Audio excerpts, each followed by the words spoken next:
It's June 7th, Jackie's 32nd show, and we're rolling. There won't be a diary portion this week as I have been on vacation all week. Please stay tuned for another sighting week in the diaries of Lib Wade next week. Today we are going to talk about two other areas. Some history written by Lecil Miller and some history written by Lib Wade. The first subject we're going to talk about is the brick house and Miller farm. All right, I gotta go. My brother's having This was the brick house south of town on this side that where the Millers lived, and they also farmed in the area. We have talked about the brick house south of town where the Miller family lived in previous stories. Here is a picture of Noah Miller, the man who built the house, and then there was his son, Noah Samuel Miller, in this picture, and his wife, Rosie Schaff Miller. Lecil Miller and his twin, Cecil Miller, were born in 1896. So these stories he tells are from about 1910 as he and his siblings are growing up south of town. And here's a picture from the storyboard that we have.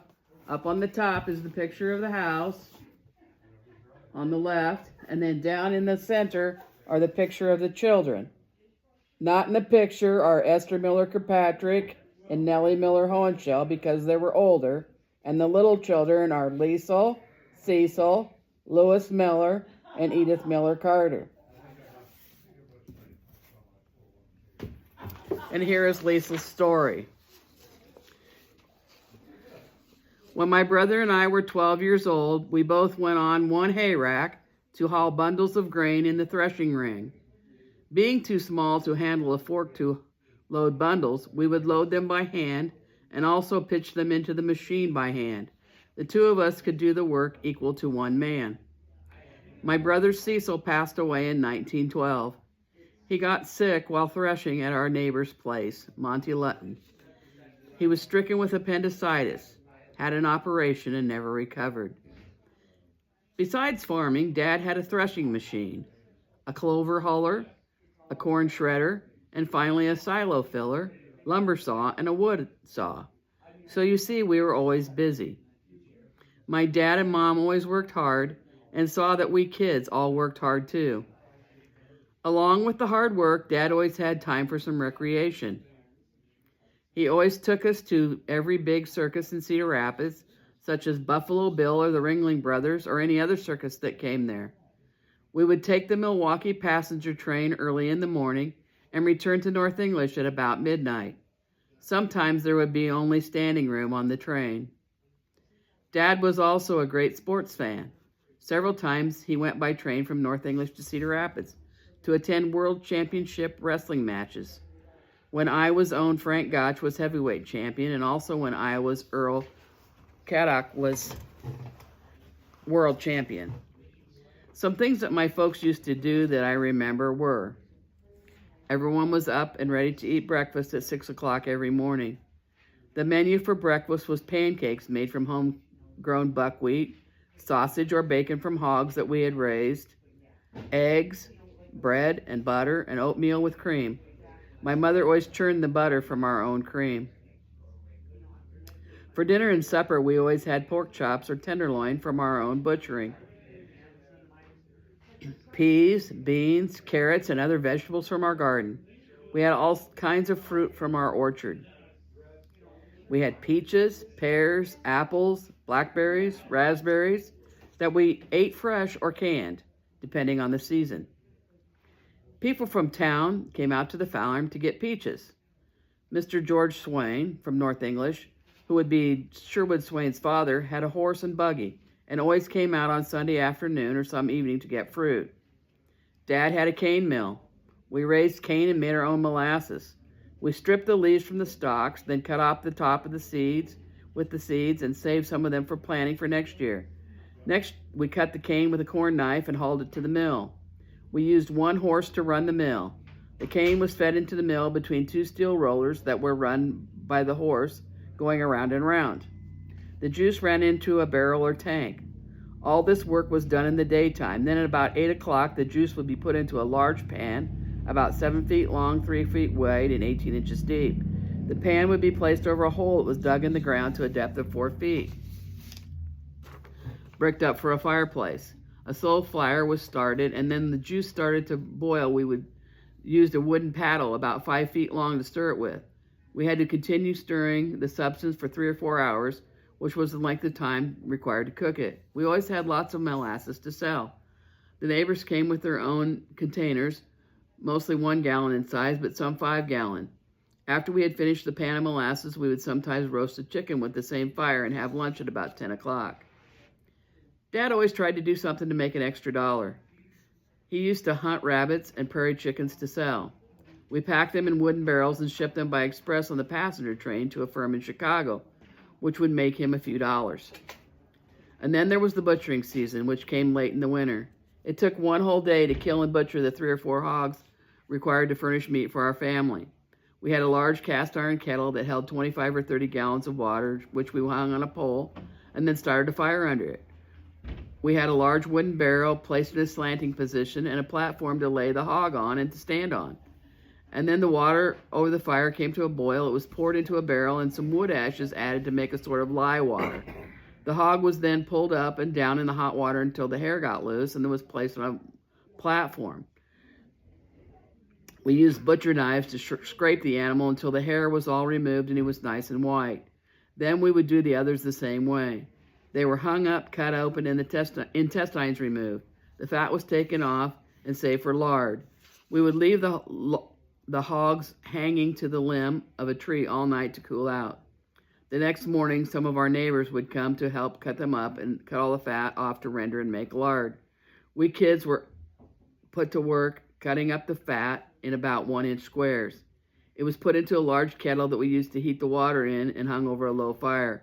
It had to be stirred continuously with the lard paddle so that it would not burn and spoil the taste of it. Then when it had been cooked enough, the liquid fat was poured or dipped into large jars. The crisp pieces left after the fat was taken out were used, mixed with lye and water to make our laundry soap. So you see there was nothing thrown away. The men would trim up the hams and shoulders and also the side meat. Some of the meat was eaten fresh, but we had a smokehouse where we cured and smoked the hams and shoulders, and also most of the side of meat for bacon. My mother canned about 500 quarts of fruit every year. We raised at least 100 bushels of potatoes. Mother always baked her own pies, bread, and all other baked goods, churned our own butter with a dash churned. They try to tell me that you can buy it as cheap as you can do it yourself, but they can't make me believe that. Mother also sold some butter. She always made it in round pounds with a little decorating on top. She took the eggs to town in a box or a basket, packed in oats so they wouldn't get broken or cracked. We usually went to town on Saturday nights. All other nights we stayed home. I never went to town without my parents until I was 17 years old. I never went with a girl until I was 18 years old. Quite a difference from now. Dad bought a car when I was almost 18, but he didn't think boys should drive a car to go with girls. I had to be content with the horse and buggy. Then the first cold spell came. We put the car in the garage, jacked it up on blocks, wrapped paper around the tires to keep the light from them. That's the end of the Lecil Miller reading for today.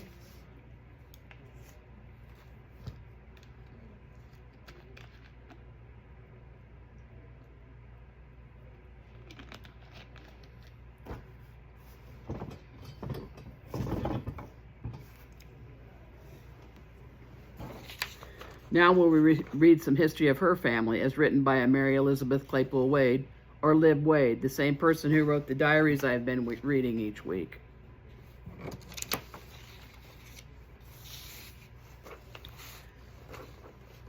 Recollections by Mary Elizabeth Claypool Wade. I was born the last of 7 children. My oldest sister Ida was born in Ohio and only lived about 2 years. She must have been a lovely child, or her early passing made it seem so, for my parents often spoke of her and told of the beautiful dark blue eyes and fair hair, and her wise sayings for one so young. I remember Mother saying when she bathed and dressed her how proud and careful she would be. My folks lived in Ohio until Henry was 13 months old. And in the family picture, Henry is right there. Then they moved to Iowa. Benton was a little past 3. And Benton is the oldest one. He's my ancestor, right there in the picture. Father had been in Iowa in 1855 or 1856. He and Uncle Bill, and here's the picture of the 3 Claypool brothers, and William or Bill is on this side. He and Uncle Bill came with their sister Mary and her husband John Heights to Butler County. After spending time with them, they came to Iowa County where Wallace's Moores lived. They had been neighbors in Ohio. After working here for a while, Father returned to Ohio. So Father is right here. That's Jonathan Claypool, and he's our ancestor.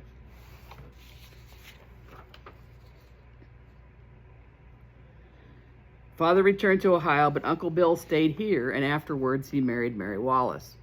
Father went back to Ohio and married Anne Mariah Hinkle, and they lived on a farm there.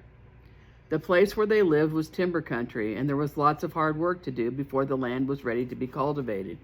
After a few years, they decided to come to Iowa, thinking that they would get away from the malaria, commonly called chills and fever or ague, caused by swamps and mosquitoes.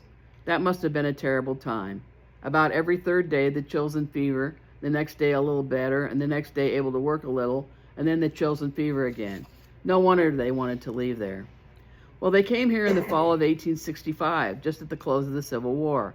Father came overland with his stock and household goods, provisions, etc.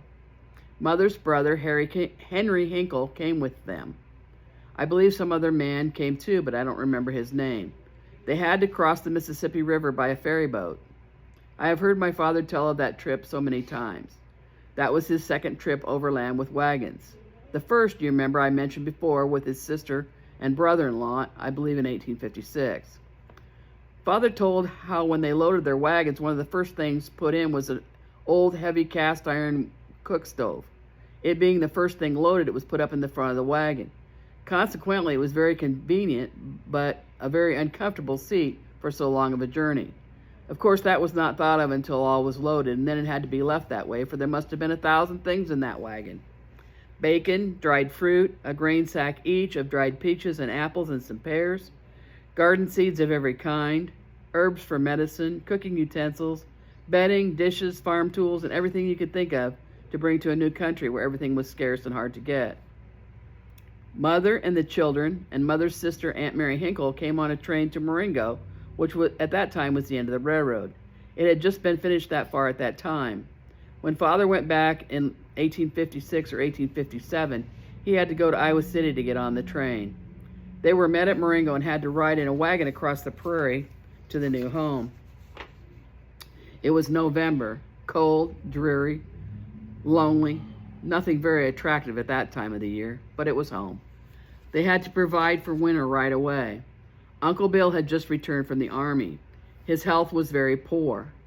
They lived in the same house that winter. Uncle Bill and Aunt Mary, Wallace and Grant, their children, Father's mother, Benton and Henry, and Uncle Henry Hinkle and Aunt Mary Hinkle. There were only 2 rooms downstairs and a loft that was unfinished and reached only by a ladder. Their stable was covered with slough grass and corn fodder piled around to keep out the snow and the wind. Mr. Wallace would not sell Father any wheat or flour or seed, but told him he would lend him all he needed, and he could pay it back the next year at threshing time. Potatoes and vegetables of all kinds grew abundantly in the new soil, and in the following years they could raise everything they needed in that line. There was lots of wild fruit. The mowed grass was red with strawberries, dozens of varieties of wild plums, lots of blackberries, wild grapes, and crab apples. Those days, people didn't have fruit jars, so most of the fruit was prepared by drying or preserving. The syrup was mostly from homegrown sorghum. Everyone was poor. My mother and her sister had a good many nice clothes. The women around soon found out, and it was not uncommon for them to borrow a complete outfit for some special occasion. Horseback riding was the most popular way of traveling, so the side saddle was also in great demand.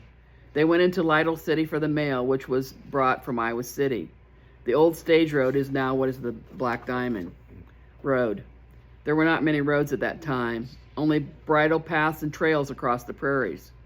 One of the horses they brought from Ohio was Sue, a bay with a white face that Mother got from home when she was married. I can remember her. I used to ride her. They kept her until she died of old age. We had had some of her colts for years. One of them was a roan named Flora that my brothers drove when they were going with the girls. We used to say that when one of them had a girl for his wife, another brother would trade for Venus and Flora, and that the three brothers owned the same team during that very interesting time of their lives. I can remember when all 6 of us went to school at the same time. So the oldest sister, Ida, had passed away, and the 4 boys were, across the top here, Henry and Benton, Werner and John, across the top, and then her sister is right here, and then Libby's the young girl, of course.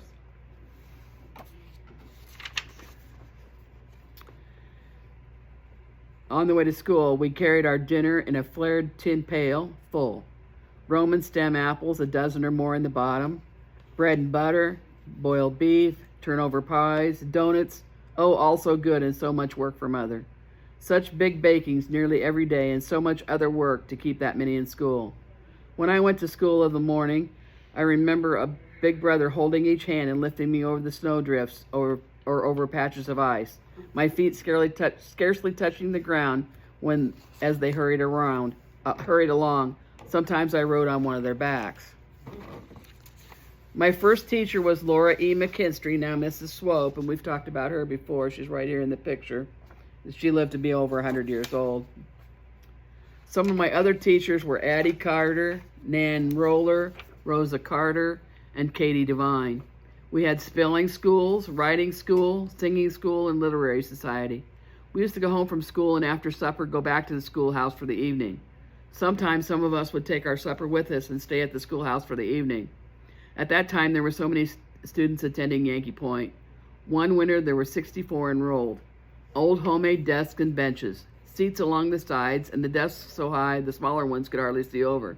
We used McGuffey's readers and spellers and Ray's arithmetic. Boys and girls attended school until they were 21.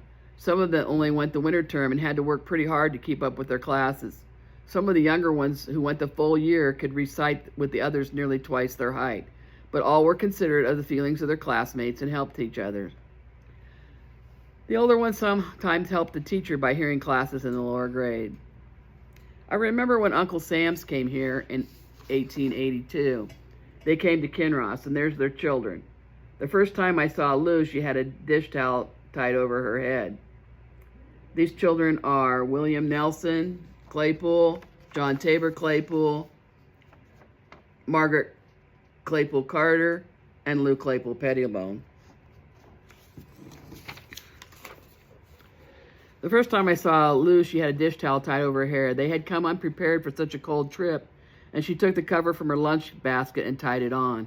I remember their red bird, Old Bob. They kept him for years, and there were no other cardinals here at that time. I remember Old King, their big black dog that they brought along. There was Uncle and Aunt, Ned or William Nelson, Maggie or Margaret, John and Lucy or Lou Claypool Pettibone. Everything was new and different for them. They made quite a stir in the neighborhood. 4 young folks added to the community circles.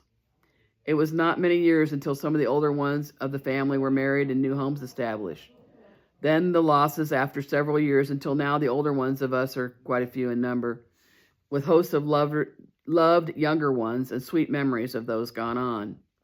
My father, Jonathan Claypool, came to Iowa in 1856. He and his brother William came with their sister and her husband, the Heights family, to Butler County. Father and Uncle Bill then came to Iowa County to what was then called the Moore Settlement. Moores and Wallaces, Mrs. Wallace was a Moore, had come from Round Head, Hardin County, Ohio in 1852. There were several families of Moores, Brenton Moore, Stanley Moore, and George Moore that I remember hearing of. Uncle George and Aunt Abby Moore, as we called them, though they were not relatives, lived near us. The others had died before I can remember. When they came to Iowa, there were no roads, no bridges, no fields or fences to speak of. What fences they had were rails. I've heard Father tell that he and Uncle Bill made rails enough to fence 40 acres for Mrs. Raines. Okay, this is Mrs. Raines. She is our ancestor, Ann M. Bramer Carter Raines. Father returned to Ohio. I think he was here about a year. Uncle Bill remained here and was married, and then when the war broke out, he enlisted. He had one son, Wallace, when he went away. Grant was born while he was in the Army. His father never saw Grant until the close of the war, and he was then 2 years old. My parents were married on November 24th, 1859. They lived in Ohio until the fall of 1865 when they moved to Iowa. Father again made the trip with teams and wagons. Henry's mother's brother, Henry Hinkle, came with him. There were some other men that came too, but I can't recall his name. They brought everything they could supply with them, food and household articles. Great sacks of dried fruit, apples, peaches and pears, garden seed, plows, such as they were at that time, and also cured meat, which could not be had here at any price, and by the way, no one had any money either. It was several years before they had any hogs, and there was no pasture for cows. If they turned a cow out, maybe they would not see her for days. So milk was scarce and hard to get. The ground was new and very productive, no weeds to speak of. Pumpkins, potatoes, turnips, everything grew so easily. No price. If you didn't have, your neighbor did, and all helped each other. I've heard Father tell how he got his wheat for flour and seed. Mr. Wallace told him to come and get what he needed, and when asked the price, he said to pay it back when you get yours raised, and so he did. Mother and her sister Mary Hinkle came on the train with the children. Benton was 3 and Henry was 14 months. They came to Marengo, which was then the end of the railroad. When Father had gone back to Ohio in 1857, the railroad only came as far as Iowa City. When they got to Marengo, they had to come in a wagon about 22 miles over the prairie. No roads, no houses, just wound around on the ridges. It was cold November night, long before they arrived, tired and no doubt homesick. They lived in with Uncle Bill's that first winter. Each had their rooms, but crowded into a log house were 4 of one family, and Uncle just home from the war and not well, and 4 of the other, and also Mother's brother and sister with them. In the spring, they divided up, and each had their own home about a half a mile apart. My earliest recollections are of the 2 families being together so much. At that time, there were lots of trees and undergrowth around all the places, and all kinds of wild fruit, hickory, and hazelnuts. Once in a while, we would see a wolf. They got pretty bold at times and would kill and eat a nice hen or turkey. You could always tell a wolf's work, for when they were done, they would leave the gizzard. At one time, a wolf was chasing a hen, and Werner threw a stove poker at it. We had lots of adventures, as all kids have. Once our house roof was on fire. It had just started to blaze nicely, and Benton was eating bread and milk from a big tin cup, and he threw the cup, spoon, and all up on the roof and put out the blaze. We used to herd cattle on the prairie. When I was old enough, I used to ride a horse and help. Sometimes 2 or 3 of us would ride one horse. There were lots of prairie flowers. The grass was like a flower bed. Now you can scarcely see any of the old varieties. There was a meadow phlox, lilies, lady slippers, aster, sunflowers, lots of them that we never knew the names of. One was bright red, and we called them bloody noses for the one of a real name. I remember when Uncle Sam came out here, they came to Kinross, then the nearest railroad town, and Father met them there, and they came to our house. That was in 1882, I think. Most of the older ones have gone to their reward. Let us live kindly. Let us live so that others will think of us as kindly as we do of them. Mary Elizabeth Claypool Wade.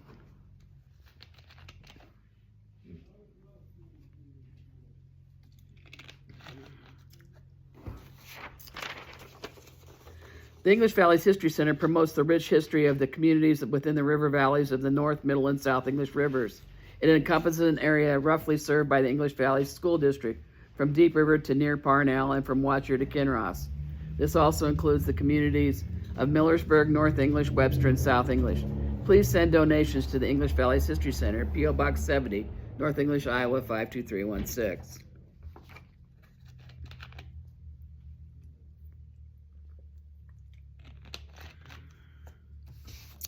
Correspondence this week. Dave Jackson sent me an email about the key fob from W.C. Litzenberger, Martell, Iowa. He has looked at it a little more closely. The keys on the keychain are for a Studebaker and a Ford. The key fob was dated 1917. We also found an obituary in Bonnie Romine's Green Valley scrapbook where R.G. Litzenberg's grandfather died at Martell, so it is the same guy. We'll have a feature story on R.G. Litzenberg, the son of W.C. or Bill Litzenberger, very soon. Vicki Holden Olson wrote to me, and she remembers the surgeon who worked on Lib's granddaughter Phyllis when she had her appendectomy in May of 1950.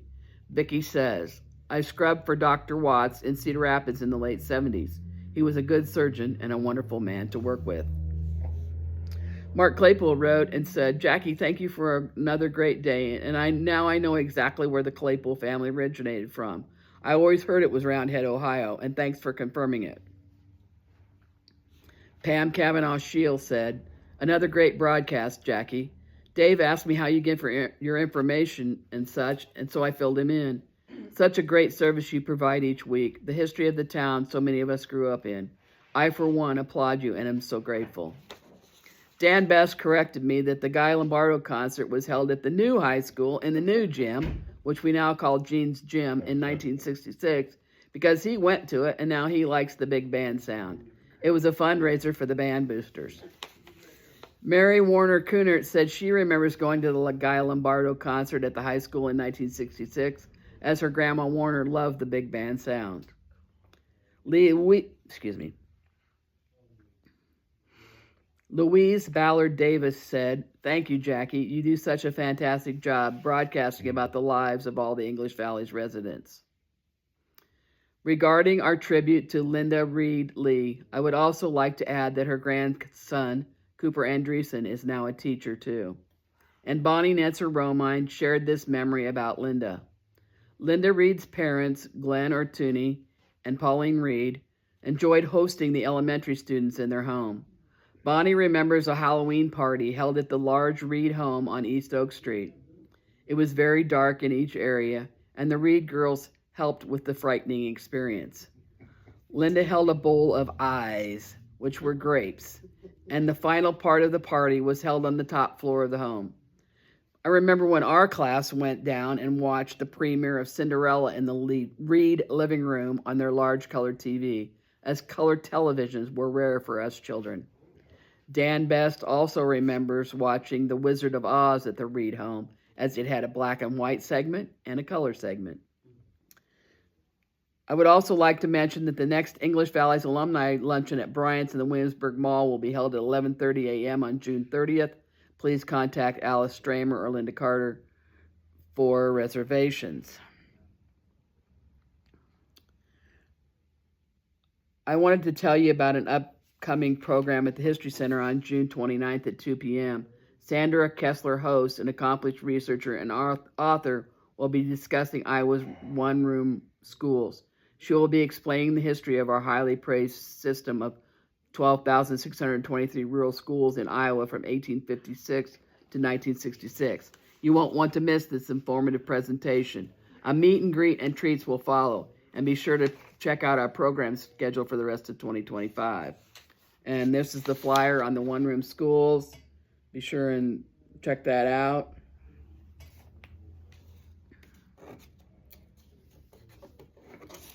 Our sympathies this week to the family of Dennis Gibson. Dennis was in the class of 1971 and passed away this week. I would like to tell my listeners that the History Center has received a grant from the Iowa County Foundation that will enable us to get a computer to help with the broadcast. Hopefully we will be able to show the pictures better instead of me holding them up and pointing. And also many thanks to the family of Harry Joe Claypool and Carol Burns Claypool for their generous donations to the project. And in the picture of Libby's family, Harry Joe's this little boy right there, and his family has given money, a donation.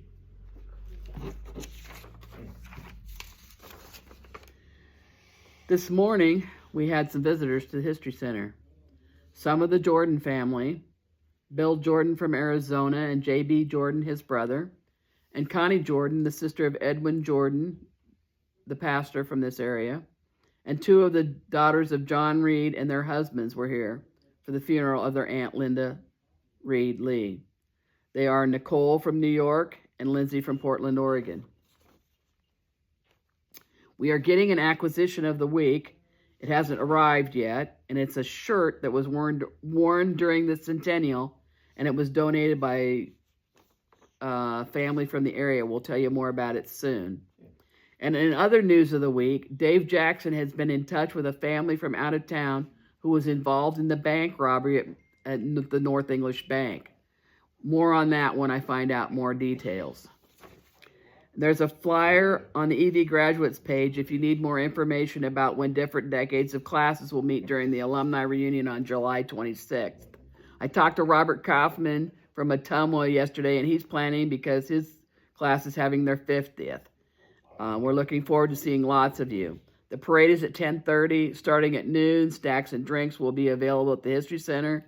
The Everyone at EV book for 2025 with pictures of all the graduates from 1957 is available for pickup or pre-order on that day.